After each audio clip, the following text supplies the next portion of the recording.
Guys, wow. Finally, Otuoma has been laid to rest, guys. Finally, Otuoma has been laid to rest. Lakini. But the thing is, where simamo ni mengi streets, muda ndo mchache. Like, a lot of controversy has come up. And number one has been Kimberly. Definitely Otuoma's daughter, the one and only daughter. The only child that we know, Kimmy. So apparently, this is what happened, guys. During the church service, remember, Rachel introduced Kimmy and said this is, actually they called her Whitney or something. Some weird name. They used some weird name. And so people are like, okay, why the confusion? Even on, is it Tuko or some newspaper? I don't remember which newspaper that put up the name and said weird name. And we all know Otuoma's daughter's name is Kimberly. And here is the battle. Rachel had said this is Kimberly, this is Whitney or whatever. This is Otuoma's child, and I'm going to take care of her, or something close to that. And so people are saying, oh, you're pretending, you know, the controversy as usual. But here's the story, guys. This is what happened. We all know that Otuoma was flown to Siaya for burial, right? The casket, and Rachel and friends flew, Akina Obidan, Akina Hannah Benta, and people who supported Rachel, the Sako, Bansi and stuff, they all flew to Bondo. And apparently, Kimberly took the bus at 3 a.m. in the night. The mother did not attend, but she went via bus and got to the homestead. And so people online, where ile moto imewaka, because people are asking, over 7 million was raised. Yani one chair, kakiti tu kamoja kwa ndege, ilikosa tu mtoto akalie, mtoto wa Otuoma akalie tu aende na ndege. Anyway, some people are saying it is mila na desturi or something, I don't know. But anyway, it's up to maybe Rachel to clarify what happened, why it happened, because apparently she had said she would take care of the child, she would be there for the child, not necessarily stay with the child and do everything, you know. Recognized that, you know, this is the only heir to Otuoma. The legacy Otuoma amewacha ni through Kimberly. Hiyo ndio damu yake, flesh and blood. And so people are here online, Kina Big Daddy was saying that was wrong. There's no way that could have been done. That was unfair. Of course, we all know.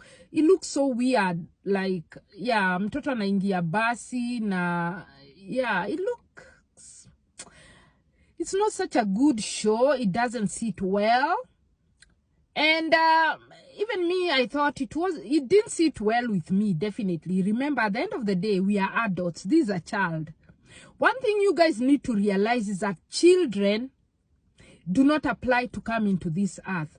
Because I've seen people saying, siyo mtoto ako na mamake, that child has another stepfather, that child has her own mother. I'm like, dude, ladies, especially ladies who are talking. The funny thing with ladies who are talking, imagine those ladies, most of them, they are in their second marriages. Wako kwa marriage ziko na ma step children. Lakini wanapinga ati Kimberly should not be Rachel's concern in any way, shape or form. Remember, we all knew Kimberly through Mwakio. Flowers to her. Let us give credit where credit is due. We all knew about Kimmy through Mwakio. Mwakio alifanya kazi mzuri, akaenda kudig after they fell out with Rachel. And sasa njia ya kumkomoa ilikuwa kutafuta Kimmy and bring her to the limelight. And for those who are saying Where was she? Is she being pushed to love the dad? Guys, listen to the story. If you haven't been following this story, because I followed this story from the beginning. So in case you don't know, let me tell you what happened. Kimmy's mom went to Magazeti. She was being interviewed by Magazeti. And she said, let me tell you guys, when Otuoma was fine, Squile alikuwa sawa, yani anajijua, anafanya mahaso zake. Otuoma told, the wife knew about Kimmy. And so Otuoma used to go to Kimmy's house, pick up Kimmy, come with her to him and Rachel's house. So they would come, spend the weekend together, you know, bonding with your daughter, right? So, in other words, he was an all hands-on dad. Like, he even used to give in child support and stuff like that. He used to contribute towards their bringing of Kimmy and stuff like that. Until there came a time, they started falling out with the wife, and the wife was angry. Who is Rachel, right? Rachel, this story is being told by Kimmy's mom to Kina Magazeti. Until there came a time and Rachel was not happy with the situation. Of course, when you start fighting with your wife because of your child, this is what happened. Otuoma went and told Kimmy's mom, you know what, mahali tumefika, there's a lot of fighting between me and my wife because of this child, so I think I have to stop. Like, everything will stop. The support, child support, me bonding with my daughter, it will stop. So for those who think that Otuoma never knew about Kimmy's existence, Otuoma was a hands-on dad. To an extent, he used to pick up the daughter, they go spend time, alafu anamrudisha. You know, co-parenting, anamrudisha. Until things started not being nice in the house. And so, of course, a happy wife, happy life. Bibi kama ataki mtoto akiletwa, of course, sasa mwanaume ana give in, hana choice, otherwise they'll keep fighting. And that is how Kimmy was dropped by Otuoma. So in other words, ata Otuoma akiwa in his state, I can imagine alikuwa sana anataka, you know, just to see that kid again. I know he used to think about that kid again. Yani skule atamuona, but unfortunately wameonana when it is too late. And actually, kama ulisikiza nani, anaitwa nani? Kimmy akipeana eulogy ya dad yake, alisema, Dad, even though I never got to bond with you, I love you very much, fare thee well. That was deep. That cut deep. And I always say, easy lessons, easy machai tunakunywanga hapa. Let it be a lesson for those people who are in second marriage, wale wako na step kids. Allow those kids to bond with the parents. Umeenda mahali, umekuta kuna watoto. Stop sidelining those kids. You never know who will, watakuwa nani kesho. You never know. You never know. Plus also, kids are innocent. At the end of the day, mtoi ni innocent. Tunampigania kwa sababu ni innocent. Kids are not like adults. Mtoto ni mtoto na ako innocent 100%. So, yeye anafuata tu kile kinaendelea. So, at the end of the day, people are complaining, mtoto angekaa kwa ndege, it was unfair, kumrusha kwa basi. Now, if there were good intentions, maybe it was by mistake. Another thing I noticed, guys, sijui kama mli notice, wakile flowers, kulikuwa na flowers 3 kubwa. Ya mjane, Rachel, the mother, Otuoma's mother, and the sister. Hao ndio waliekelea. Is it the sister or someone? Just sister or something. Kulikuwa na maua 3 kubwa. And then, everybody else alikuwa naeka ka flower kamoja.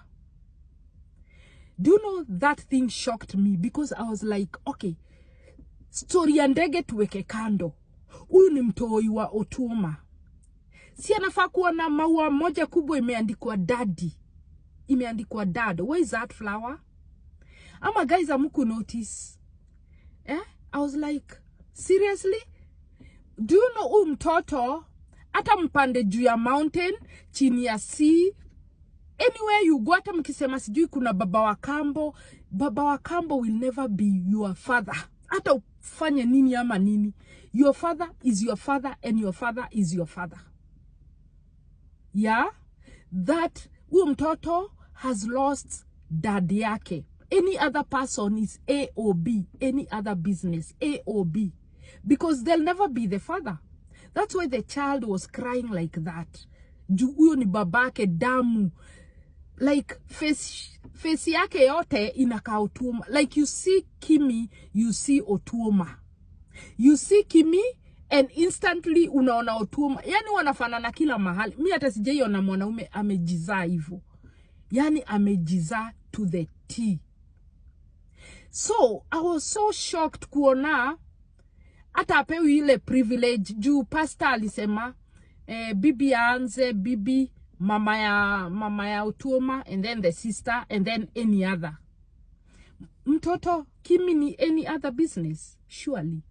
Hata tuweke mambo ya ndege kando, maua moja kubwa imeandikwa dad. Wow. Anyway, mambo ni mengi, muda ni mchache, lakini that speaks volumes. You know, there are things you can do. You don't need even to speak. Your actions, they speak for themselves. Actions speak louder. I'm not here to kuchapa Rachel, but I'm just saying that was unfair to that child. At least maua imeandikwa dad na apewe privilege. Isemekane number 1 ni bibi awekele. Number 2 ni mama Otuoma. Number 3 mtoto wa Otuoma angewekelea maua imeandikwa dad. Like hiyo ingekuwa juu analia hakumuona akiwa hai. At least hiyo privilege, hiyo ka memory. Anyway guys, mambo ni mengi, muda ni mchache because lakini ladies here wenye wanasema kwani huyo mtoto hana mama, kwani huyo mtoto hana baba, ana baba wa kambo. Baba wa kambo hatawahi kuwa baba wake. Hata mfanye that dad will never be Kimmy's dad. Hata mjaribu kuforce ama that will never be Kimmy's dad. Kimmy's dad is Otuoma and will forever be Otuoma. Anyway guys, kama hujanifollow, please ni follow. Tuombe watu wakuwe na to soften their hearts, because we are living in times whereby you see, like hii ukweli tunaongea, kuna watu wengi sana wataona hii ni upuzi. Huyo mtoi anafaa aende atafutiwe baba na mama yake. Mama yake ameolewa kwingine, aende akaitane na huko dad. But at the end of the day, Kimmy will forever be Otuoma's only child, the only child that we know. Na hatungejua kuna mtoto because as we remember, Rachel alikuwa naenda kwa interviews zote za kina Lynn, za kina wapi, alikuwa naulizangwa. It is so weird how life works. Alikuwa naulizwa na Otuoma ako na mtoto? Hapana. Na wewe uko na mtoto? Hapana. Otuoma hata ule mtoto, ana mtoto hata ule wa away, you know, playing away, far away? Hapana, hakuna. Ana anything. But anyway, what can we say? Ni kuwaombea tu. Happy Sunday everyone.